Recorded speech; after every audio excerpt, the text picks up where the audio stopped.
Oi pessoal, Mari da Jax Assessoria Social e hoje a gente vai falar sobre e o pós-conferência. Na verdade, a gente criou esse vídeo porque o ano passado, 2018, foi um ano de fazer as conferências municipais dos direitos da criança e do adolescente. Assim como esse ano, até março de 2019, os municípios precisam fazer a Conferência Municipal dos Direitos da Pessoa Idosa.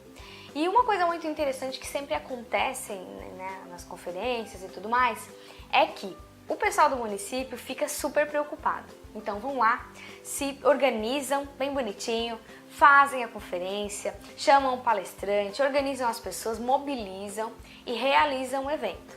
Depois que termina o evento, o que acontece? É feito um relatório, são escritas todas as propostas criadas ali e essas propostas depois vão para o Conselho Estadual. E aí, quando o relatório é enviado para lá, daí o povo respira e fica com aquela sensação de alívio. Isso é bom, porém, eu vim falar da outra parte que a gente acaba não comentando muito, que é o que fazer depois da conferência? O que a gente faz depois dessa conferência? Do que adianta mobilizar um município todo? Convidar pessoas de saúde, educação, assistência social, esporte, cultura, lazer, ONGs, instituições, parceiros, promotor, conselho tutelar e tudo mais. Convidar também os nossos protagonistas, que são crianças e adolescentes, gastar um tempo estudando a política da infância e da juventude no município, suas necessidades, como mudar, como melhorar. E depois que isso acontece, vocês criam propostas. Porém, ninguém sabe o que acontece. É enviada a proposta para o Estado e aí a gente fica esperando uma próxima conferência. Então eu queria falar para vocês, dar para vocês algumas sugestões para que de fato essa missão cumprida não seja só nesse evento, não seja só desse momento, mas seja também algo que vocês possam dar continuidade para de fato efetivar tudo aquilo que foi pensado na conferência. Muitos municípios, quando chamaram a gente para fazer a conferência da criança e adolescente, sempre relatavam isso, assim, poxa Mari, a gente faz uma conferência atrás da outra e a gente não vê nada mudar, as coisas não acontecem, não estão do jeito que a gente queria. E é justamente por isso, existe uma parte pós-conferência. O que fazer depois da conferência da criança e do adolescente? E aí eu separei aqui para vocês alguns itens que são muito importantes. O primeiro deles é, quando acabou a conferência, vocês ficaram com uma lista de propostas, certo? Algumas foram enviadas para o Estado e outras vocês não enviaram para o Estado, mas foi pensada no grupo de vocês. Primeira coisa, é muito importante que o Conselho Municipal, que os membros do Conselho tenham na sua mão essas propostas, para que eles conheçam exatamente o que vocês pensaram, para que cada membro de cada secretaria, de cada ONG tenha noção do que foi pensado e que necessidade surgiu naquele momento. Depois disso, vocês sabem que todo ano o Conselho Municipal precisa criar um plano de ação e aplicação.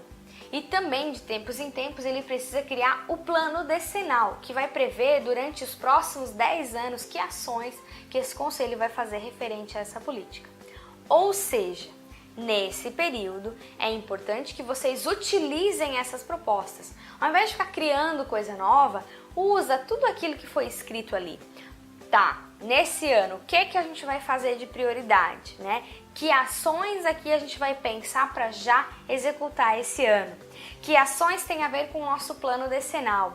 Ou se você ainda não tem o plano decenal dos direitos da criança e adolescente, na hora que você for construir esse plano, que ações dessas a gente pode de fato colocar ali para não esquecer. Quando a gente escreve uma meta, e esquece, é aquela coisa de primeiro do ano, eu vou esse ano, vou emagrecer, e aí passa na frente, primeiro dia não, vou resistir, segundo, terceiro, e você esquece. Por quê? Porque não está visualizando. Você acaba não conquistando aquilo que desejava, e na política pública é a mesma coisa. Quando a gente cria ali uma lista de metas, uma lista de propostas que nós precisamos para melhorar o município, se a gente não coloca ela bem na nossa frente, não colocamos todo aquele plano nos nossos olhos, a gente acaba esquecendo de lutar para que aquilo aconteça. Então, a primeira ideia que eu dou para vocês é essa. Deixem na mão das pessoas, né? Deixem em mãos. E não só dos conselheiros da criança e adolescente, mas também de todo o sistema de garantia de direitos. Então, o promotor tá com essas propostas nas mãos, o juiz, o conselho tutelar, os gestores das secretarias de saúde, educação, assistência social e outras, né? Será que essas pessoas que estão com o poder na mão naquele momento de gerir aquela pasta, ele também sabe da necessidade da criança e do adolescente por meio de uma conferência realizada? Esse é um passo muito importante. E uma outra questão que é muito legal colocar para vocês, como eu disse, é literalmente, gente, coloquem as metas num quadro.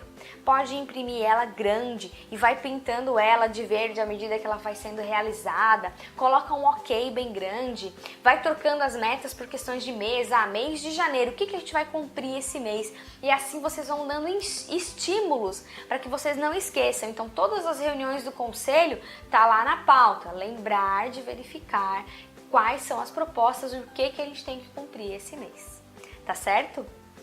E uma terceira opção também é publicar como resolução. Então coloquem ali, mesmo que o Estado assim diga que não é obrigada, não é uma coisa obrigatória fazer uma publicação, ok, mas criem essa resolução que deliberou as seguintes propostas que foram entregues para o Estado, encaminhados para o Estado. Então todas as pessoas que quiserem acessar esses dados vão ter as propostas ali. E por último, gente, geralmente, né, os municípios colocam como uma das tarefas, vamos dizer assim, uma das metas, fazer um fórum, fazer um momento de discussão, reuniões para verificar. Então, façam esse fórum pelo menos uma vez por ano. Uma reunião, vamos dizer assim, não precisa chamar de fórum, não precisa chamar de seminário, ok. Isso é um pouquinho mais trabalhoso para fazer. Mas às vezes uma reunião ampliada, uma reunião do Conselho dos Direitos da Criança e do Adolescente, já numa data pré-definida.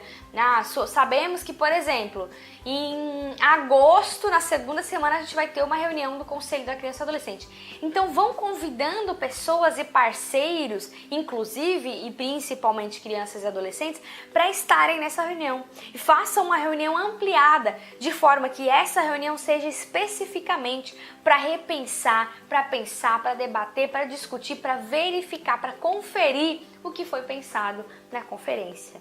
E assim a gente vai caminhando para que de fato tudo aquilo que a gente planeja, a gente consiga conquistar. Assim é na nossa vida pessoal e assim também é na política pública. Eu queria pedir para vocês, se vocês têm outras sugestões do que fazer para que tudo aquilo que foi pensado na conferência não morra, mas que a gente consiga executar, mandem para nós. Dúvidas, se vocês tiverem, e sugestões. Tá certo?